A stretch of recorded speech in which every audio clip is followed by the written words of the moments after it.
Hello wonderful interpreters, and thank you again for tuning in. Welcome to another video update. So let's get started. I want to start by saying thank you to all of you who tuned in to watch our latest live stream. Thank you for sharing it and for following up with me through calls and personal emails to share your questions and concerns. I am also very grateful to all of you who have liked our recent video exposing WFC's use of members' dues via their own separate segregated fund. That video has reached over 13,000 views as of the making of this video. And it also looks like their own video is receiving more and more dislikes by the day. I have also received many calls from interpreters and fellow Washingtonians across the state thanking me for exposing this. In other news, L&I just published their updated Interpreter Services Appointment Record, or ISAR, and they have blocked out certain fields, like the mileage, since they eliminated mileage reimbursement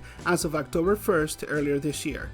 They have also blocked the ICN field because it won't be necessary for filling out the ISAR anymore. They haven't said if you can still use the old ISAR, so until they clarify that, my advice would be to use the new one and keep practicing safe billing practices, like getting your ISAR signed the same day of service, billing electronically the same day of service, but double checking for mistakes before billing, and also faxing your ISAR to L&I the same day of service. Let's cover some election news. As you can see here, we have officially filed with PERC and submitted all of the cards.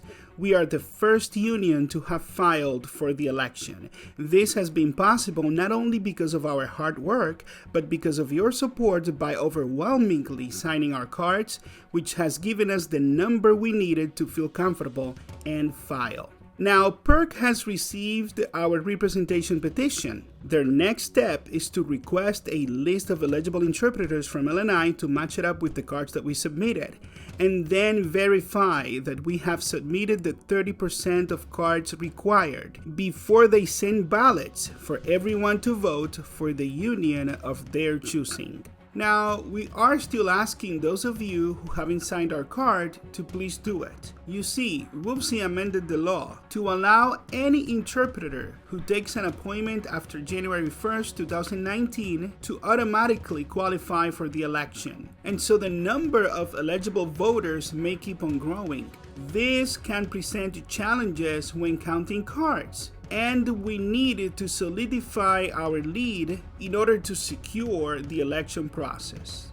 This brings me to an issue that was presented to me the day after our live stream. You see, some interpreters reached out to me asking me for the card so they could sign, but they were so concerned because they were told not to sign with us by some individuals and agencies who they work with. These interpreters were told that if they signed with us, they would not be getting any more jobs from them.